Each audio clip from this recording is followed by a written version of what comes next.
بسم اللہ الرحمن الرحیم۔ تمام شرکائے عمرہ احباب کو السلام علیکم ورحمۃ اللہ وبرکاتہ۔ پچھلی دو ویڈیوز میں یا پچھلے دو اسباق میں ہم نے حضور علیہ الصلاۃ والسلام کے ان فرامین مبارکہ کا مطالعہ کیا ہے جس میں حضور علیہ الصلاۃ والسلام نے عمرہ کی فضیلت بیان فرمائی اور خصوصاً رمضان المبارک کے اندر عمرہ کی فضیلت ارشاد فرمائی، اور پھر اس کے ساتھ ساتھ تلبیہ، یعنی جب ہم عمرے کا ارادہ کر لیتے ہیں تو ہم تلبیہ پڑھنا شروع کر دیتے ہیں، اس تلبیہ کی فضیلت ارشاد فرمائی۔ تو ایک تو یہ شروع کریں کام کہ تلبیہ جو ہے وہ پڑھتے رہیں۔ تلبیہ، عمرے کا ارادہ ہمارا ہو چکا ہے، تلبیہ پڑھا جا سکتا ہے تو تلبیہ پڑھتے رہیں، اور دوسرا دعا کرتے رہیں اللہ رب العزت سے، اور وہ دعا حضور علیہ الصلاۃ والسلام نے سکھائی ہے، اور دعا یہ ہے اللہم یسر لی اللہم یسرہ لی وتقبلہ منی، اللہم یسرہ لی وتقبلہ منی۔ اس دعا کا اہتمام وہ بھی جاری رکھیں۔ ترجمہ یہ ہے کہ یا اللہ، اس سفر کو، اس عمل کو میرے لیے آسان بھی فرما دیجئے اور مجھ سے قبول بھی فرما لیجئے۔ آج کی ویڈیو میں کچھ ہم مسائل جو ہیں ان پہ بات کرتے ہیں تاکہ ہم صحیح طریقے پر اپنی عبادت کو ادا کر سکیں۔ عمرے کے احکامات میں سے حج ہو یا عمرہ دونوں، ایک اہم حکم ہے اور شرط ہے، وہ احرام ہے۔ اور احرام کا مطلب ہوتا ہے کہ ہمارا جو روٹین کا لباس ہوتا ہے، یہ لباس ہم نہیں پہن سکتے، بلکہ ہم نے دو چادریں لینی ہیں، اور وہ دو چادریں انسلی چادریں ہم نے لینی ہیں اور وہ پہننی ہیں۔ یہاں ایک بات میں تھوڑی سی واضح کرتا جاؤں پہلے ہی، یہ جو احرام کا حکم ہے وہ مرد کے لیے ہے، عورت کے لیے نہیں ہے۔ احرام مرد کا ہے، عورت کے لیے نہیں ہے۔ اسی طرح جو چھوٹا بچہ ہے نا، اس کے لیے بھی پابندی نہیں ہے احرام کی۔ ہاں، اگر وہ کر لیتا ہے تو بہت اچھا ہے، عادت بھی ہو جاتی ہے، تربیت بھی ہو جاتی ہے، پریکٹس بھی ہو جاتی ہے، تو بہت اچھا ہے۔ لیکن اگر وہ احرام نہیں باندھتا چھوٹا بچہ تو اس پر کوئی گناہ نہیں ہے۔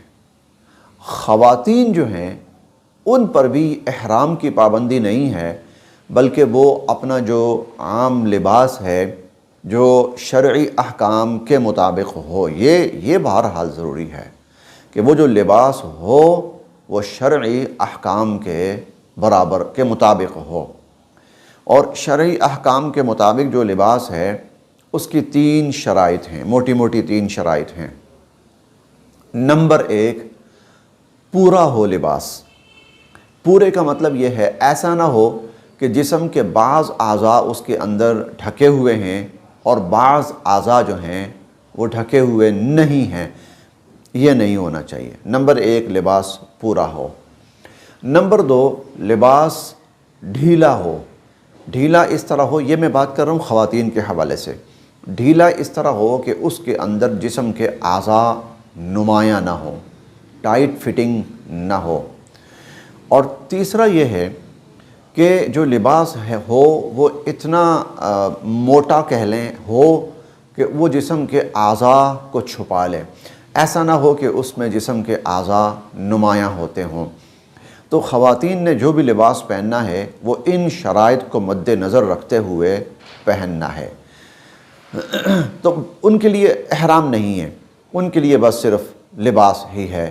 ہاں، ان میں ایک پابندی اس میں صرف اتنی ہے کہ ان کے چہرے کے اوپر کوشش یہ کرنی چاہیے کہ کپڑا نہ لگے۔ کوئی اس قسم کا کوئی چیز ایسی استعمال کرنی، کور استعمال کرنا ہے، کچھ بھی جس کی وجہ سے ان کا جو چہرہ ہے اس کے اوپر کپڑا نہ لگے، کپڑا ہو لیکن تھوڑا سا ذرا یوں آگے فاصلے پہ ہو، تاکہ چہرے کو حتی الامکان کوشش یہ کرنی ہے کہ نہ لگے۔ باقی خواتین جو ہیں وہ جوتی کی پابندی بھی ان پر کوئی نہیں ہے، احرام کی پابندی بھی ان کے اوپر کوئی نہیں ہے، جو ان کا لباس ہے، جو ان کی عام روٹین کی جوتی ہے وہی پہن سکتی ہیں۔ اگر جراب اور دستانہ نہ پہنے، جراب اور دستانہ اگر نہ پہنے تو زیادہ بہتر ہے۔ جراب اور دستانہ اگر عورت حالت احرام میں نہ پہنے تو زیادہ بہتر ہے۔ عورتوں کا معاملہ بیان ہو گیا، ان کے احکام بیان ہو گئے۔ اب ہم آتے ہیں مرد کی طرف۔ مرد کا جو احرام ہے وہ صرف 2 چادریں ہیں انسلی، کلر کوئی بھی ہو، کپڑا کوئی بھی ہو، کلر کوئی بھی ہو، سفید ہو جائے تو ذرا بہتر ہے کہ مردوں کے لیے سفید لباس زیادہ پسندیدہ ہے، سفید ہو جائے تو زیادہ بہتر ہے، ورنہ کوئی بھی لباس کسی بھی کلر کا اور کسی بھی طرح کا کپڑا وہ پہن سکتے ہیں۔ 2 چادریں ہوں گی، ان میں سے ایک چادر تہبند کے طور پر وہ نیچے باندھیں گے، ناف سے لے کر ٹخنوں سے اوپر تک ہو، ٹخنوں سے گھٹنے سے نیچے تک ہو، ٹخنوں سے اوپر تک ہو تہبند، اور دوسری چادر وہ پہنیں گے اور اس طرح پہنیں گے کہ اس کے اندر یہ جو بازو ہے یہ کھلا رہے گا، اس کے اوپر وہ چادر نہیں آئے گی، اس کے نیچے سے وہ اس طرح چادر اپنے اوپر ڈال لیں گے۔ یہ کور ہے، یہ حصہ کور ہے اور جسم کا یہ حصہ بھی کور ہے، البتہ یہ جو دایاں بازو ہے اس کے نیچے سے استباق، اس کو کہا جاتا ہے احرام کے اندر استباق، تو وہ نیچے سے اس طرح اس کو سمیٹ لیں گے، اپنے اوپر ڈال لیں گے، یہ اس طرح سے پہننا ہے۔ اب جب احرام باندھ لیا ہے، پہن لیا ہے، بلکہ اس سے پہلے ہم یہ بھی ڈسکس کر لیتے ہیں کہ احرام کب پہننا لازمی ہو جاتا ہے۔ میقات ہے، ایک حد ہے، اسے میقات کہا جاتا ہے، اور یہ میقات ہر ملک کی مختلف ہے۔ میقات سے پہلے احرام باندھ لینا چاہیے، چاہے تو آدمی گھر سے پہن کر چل پڑے، چاہے تو ایئرپورٹ جا کے پہن لے، اور چاہے تو جب میقات کو پہنچنے لگے اس سے پہلے جہاز کے اندر پہن لے تو یہ بھی جائز ہے۔ لیکن اگر وہ عمرہ کے لیے جا رہا ہے تو میقات سے پہلے اس نے احرام باندھ لینا ہے، اور اگر وہ بغیر احرام کے میقات سے گزر جاتا ہے اور عمرے کے لیے جا رہا ہے، یہ شرط ہے عمرے کے لیے جا رہا ہے، تو یہ پھر اس کے لیے ٹھیک نہیں ہے، اس پر پھر دم بھی آ سکتا ہے، اس پر دم بھی آ سکتا ہے۔ اب جب احرام باندھ لیا ہے تو اب اس کے بعد احرام کی کچھ پابندیاں ہیں، کچھ چیزیں ایسی ہیں جو احرام کی حالت میں نہیں کرنی۔ اچھا، یہ جو چیزیں ہیں نا جو احرام کی حالت میں نہیں کرنی، یہ پابندیاں مرد اور عورت دونوں کے لیے ہیں۔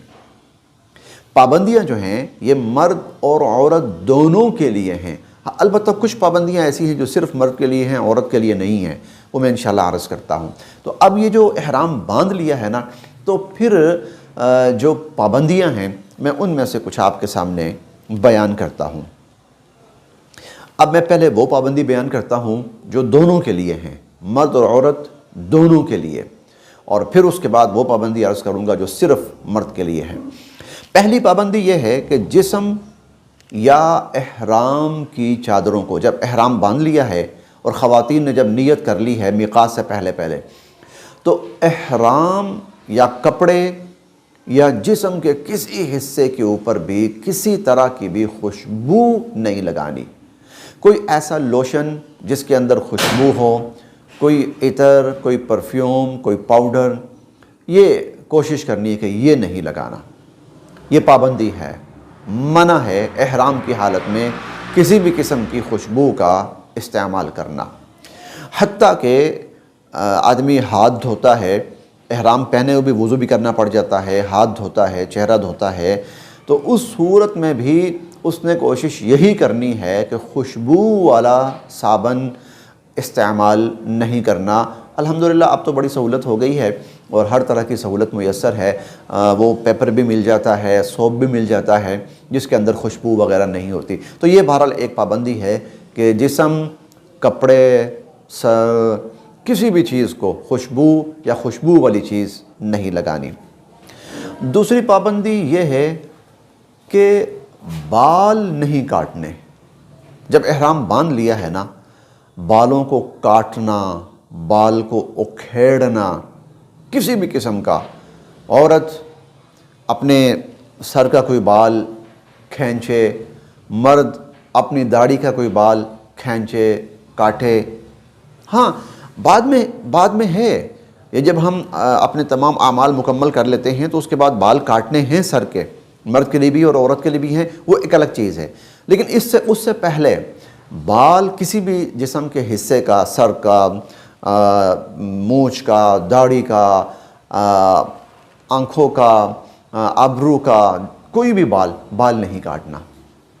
یہ دوسری پابندی ہو گئی۔ تیسری پابندی یہ ہے کہ ناخن نہیں کاٹنا۔ ناخن جو ہے وہ نہیں کاٹنا بالکل۔ بعض حضرات کو عادت ہوتی ہے کہ وہ دانتوں سے ناخن کاٹتے رہتے ہیں، تو ناخن نہیں کاٹنا کسی بھی طرح سے، نہ دانتوں سے، نہ کٹر سے، کسی بھی چیز سے، کوئی کینچی سے، کسی بھی چیز سے ناخن وہ نہیں کاٹنا۔ چوتھی جو پابندی ہے وہ کسی بھی قسم کے ازدواجی تعلقات وہ منع ہوتے ہیں۔ مرد اور عورت کے کسی بھی قسم کے ازدواجی تعلقات، اس کی کوئی بھی شکل حالت احرام کے اندر، اس کی کوئی بھی شکل حالت احرام کے اندر وہ منع ہے۔ پانچویں شرط ہے جس سر کے اندر جوئیں وغیرہ ہوتی ہیں ان کو نہیں مارنا، بلکہ جو نہیں، کوئی بھی چیز، کوئی مکھی، کوئی مچھر اور کوئی چیز چھوٹی سی چھوٹی، اگر کسی کے، اللہ نہ کرے، لیکن اگر کسی کے سر سے گر بھی پڑتی ہے نا احرام کے اوپر یا کپڑوں ہاتھ کے اوپر، تو اس نے جھڑک دینا ہے، اس کو مارنا نہیں ہے۔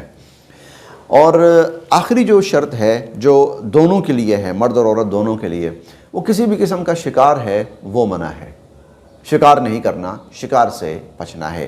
یہ وہ شرائط ہیں جو مرد اور عورت دونوں کے لیے اکٹھی ہیں۔ اب میں وہ پابندی عرض کر رہا ہوں جو صرف مرد حضرات کے لیے ہے، عورتوں کے لیے نہیں ہے وہ۔ نمبر 1، سر یا چہرہ یہ نہیں ڈھانپنا۔ سر یا چہرہ نہیں ڈھانپنا۔ خواتین تو سر ڈھانپیں گی، ان کے لیے تو حکم ہے، لیکن مردوں کے لیے ہے سر یا چہرہ نہیں ڈھانپنا۔ نمبر 1۔